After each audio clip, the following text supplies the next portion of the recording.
Nevada Tan, kanak-kanak pembunuh. Ini adalah kisah jenayah yang pasti akan meninggalkan kesan yang mendalam pada minda manusia normal. Mari kita ungkap kisah Nevada Tan yang berlaku sekitar tahun 2004 yang lampau. Nevada Tan atau nama sebenar Natsumi Suji hanya berusia 11 tahun apabila dia digelar pembunuh. Kisah tragis ini berlaku pada 1 Jun 2004 dan telah menggemparkan seluruh dunia. Bangsa Satomi Mitarai merupakan rakan karibnya yang bersekolah di Sekolah Rendah Okubo di Sasebo, Jepun. Kes ini dinamakan sebagai Nevada Tan berdasarkan baju yang dipakai Natsumi pada hari pembunuhan. Nevada merupakan sebuah universiti terkemuka dunia, manakala Tan adalah panggilan bagi kanak-kanak di Jepun. Hari kejadian 1 Jun 2004 merupakan hari yang biasa bagi penduduk di Sasebo, Jepun. Namun begitu, hari tersebut merupakan hari yang malang bagi kanak-kanak umur 12 tahun Satomi Mitarai. Satomi tinggal di sebuah pekan kecil di Nagasaki dan sering berulang-alik ke sekolah setiap hari. Pada hari tersebut, semasa semua kanak-kanak sedang menikmati makanan tengah hari, sesuatu yang buruk telah terjadi. Untuk pengetahuan semua, makanan tengah hari disediakan setiap hari di dalam kelas di Jepun. Pelajar-pelajar akan menikmati makanan tengah hari mereka di meja masing-masing. Semasa rehat, Natsumi mengajak Satomi pergi ke kelas kosong di sebelah kelas mereka. Dia ingin mengatakan sesuatu kepada Satomi.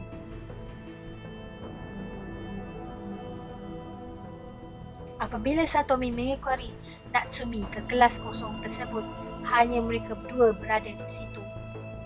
Lalu Natsumi mengelar leher dan pergelangan tangan mangsa dengan sebilah pisau memotong kotak.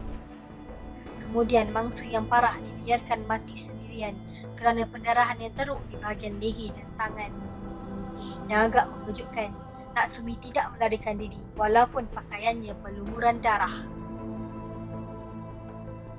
Malah, dia pergi semula ke kelasnya di mana semua pelajar lain sedang menyiapkan makanan tengah hari.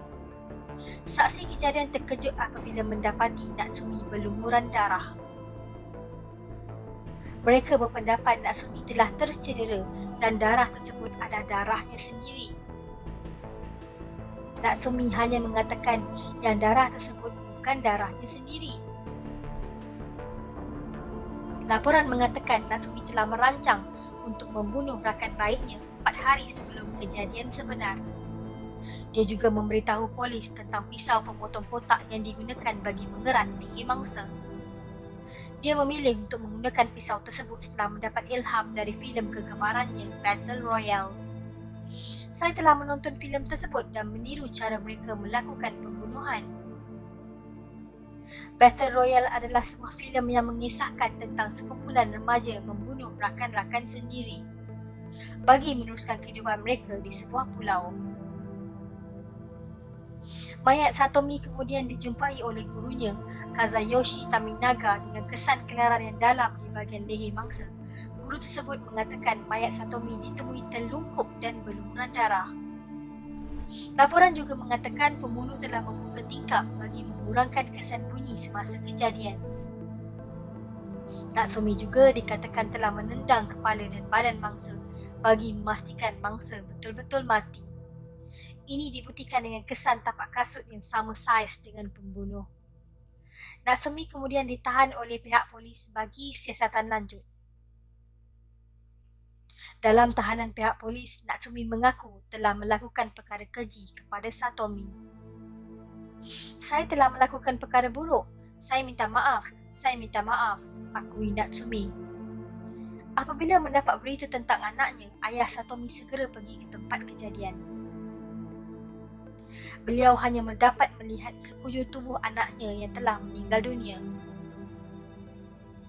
Sukar untuk beliau menerima kenyataan yang anaknya telah dibunuh oleh rakan sekelasnya. Ibu Satomi baru saja meninggal disebabkan kanser 3 tahun yang lalu. Ayah Satomi telah menjaga 3 beradik Satomi setelah kematian ibu mereka. Satomi merupakan satu-satunya anak perempuan keluarga tersebut. Ayahnya mengatakan sukar bagi beliau untuk membayangkan hidupnya tanpa Satomi. Punca kejadian. Satomi dan Natsumi merupakan rakan sekelas yang agak akrab antara satu sama lain. Mereka berdua berada di kelas seni yang sama dan kedua-duanya merupakan pemain bola keranjang sekolah. Setelah penyiasatan terperinci, hanya ada satu punca yang boleh dikaitkan dengan kes pembunuhan Satomi. Pesanan atas talian yang dibuat oleh mereka berdua dan juga pelajar-pelajar sekolah yang lain. Menurut pihak sekolah, Natsumi tidak menunjukkan gejala kurang sihat di sekolah. Dia berkelakuan normal seperti pelajar-pelajar lain dan tiada reaksi pelik yang ditunjukkan Natsumi.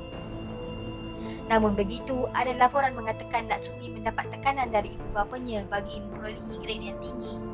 Dia juga dipaksa untuk berhenti dari pasukan bola keranjang untuk menumpukan perhatian pada pelajarannya. Selain daripada tekanan ini, Natsumi mengaku dia membunuh Satomi kerana mesej yang dihantar di atas talian. Satomi telah menggelar Natsumi sebagai gemuk dan berbadan besar.